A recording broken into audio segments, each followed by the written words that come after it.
Hello, welcome to the European Open briefing for Friday, February the 3rd. I'm Rafi Bajan, currency analyst at XM.com, and we're going to be looking at what's happening in the currency markets today. So the dollar is having a bit of a rebound after touching 9.5-week lows against the yen. That slide yesterday came after the Federal Reserve sounded cautiously hawkish rather than more confidently hawkish at Wednesday's FOMC meeting.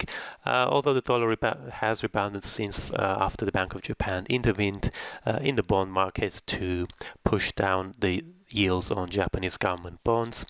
We've got the non-farm payrolls out of the US coming up later today, so that's going to be on investors' attention as they seek further direction for the greenback. Chinese markets reopened today after a week-long holiday for the Lunar New Year celebrations, and they surprised the markets by raising short-term interest rates, and that's weighed on market sentiment in Asian markets this morning. The pound, on the other hand, is stuck near yesterday's lows after the Bank of England rather dampened expectations of an early rate hike in the UK. And in commodities, we have crude oil rising to one-year highs on fresh concerns about possible sanctions against Iran by the United States. So let's start with the dollar-yen pair. We can see that the dollar did touch a low of just above 112 yen. After the Fed failed to provide strong signals of a March rate hike. And of course, you also have those ongoing concerns about Trump's actions, mainly on his trade policies, in the immigration ban, and more recently accusations of currency manipulation against Japan, China, and Germany. But since then, we've had the Bank of Japan intervening in the bond markets to push down the yield on Japanese bonds, and that's boosted the dollar against the yen. It's currently trading around 113 yen.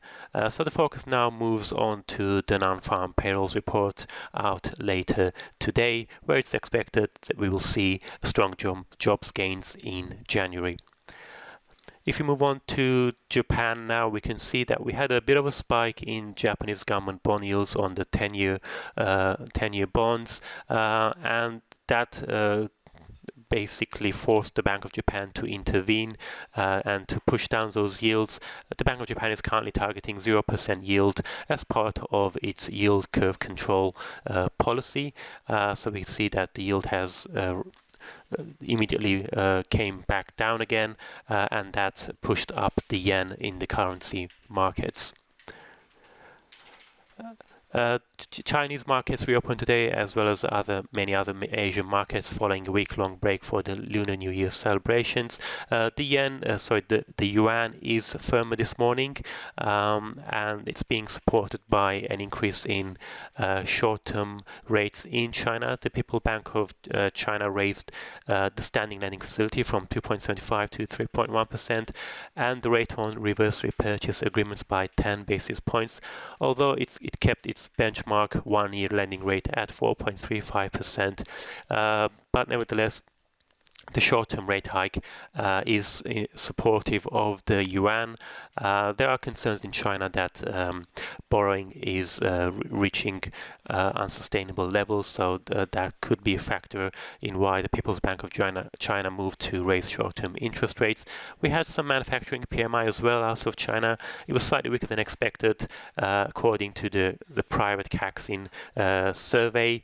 The PMI is slightly from 51.9 to 51.0, and that's versus expectations of 51.8 in January.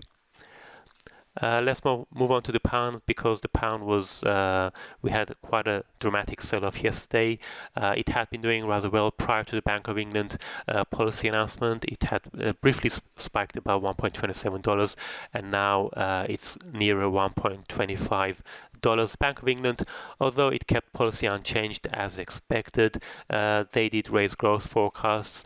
Many were expecting that the upward revision in growth forecast would have boosted sterling, as the Bank of England would have signaled a rate hike sometime possibly later this year or even sooner. But the Bank of England said it's in no hurry to raise rates, and it stuck to its neutral stance, monetary policy stance, saying that monetary policy can respond in either direction, pointing to some slack in the economy.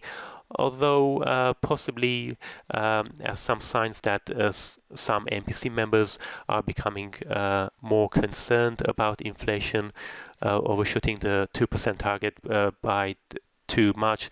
There was some signs of that yesterday in the Bank of England's minutes and in the Mark Carney's press conference as well, although for the time being markets are focusing on the fact that it's unlikely there will be a near-term rate hike in the UK, and that's pushed down the pound against the dollar. Let's move on now to oil and some commodity currencies. Oil is boosted this morning by reports of a possible fresh sanctions against Iran by the United States. As we know, Donald Trump does not agree with that, with Obama's nuclear deal with Iran, where they removed sanctions against Iran in return of compliance to not going through with developing nuclear weapons. Trump is more wary of Iran's motives, and there's been some voices within the Trump administration that there could be fresh sanctions against Iran. So that's pushed up US crude oil to about $54 a barrel, and that's also supported the Canadian dollar. We're seeing the loonie near 5-month highs, but another factor that's been boosting the loonie is the fact that Donald Trump does not appear to be targeting Canada in the NAFTA renegotiation, as opposed to Mexico, where Mexico seems to be the main target in Trump's objectives of renegotiating North American Free Trade Agreement. Looking at another commodity currency, the Australian dollar, we saw yesterday a big boost in the Aussie after Australian trade did rather well in December. We saw record trade surplus in Australia last month, so that's been positive for the Aussie. It's currently still stuck near 12-week highs against the US dollar.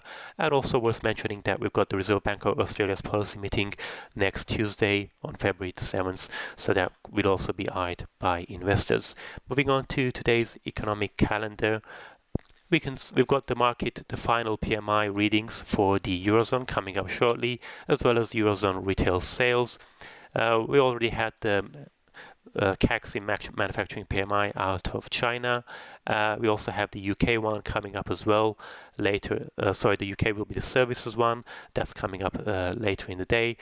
But the focus will be on the US data. We've got the ISM non-manufacturing PMI for January. We've got factory orders, and of course the non-farm payrolls, which is expected at 175,000 versus 156,000 the prior months. That's it from me. Thank you very much for watching, and have a great day.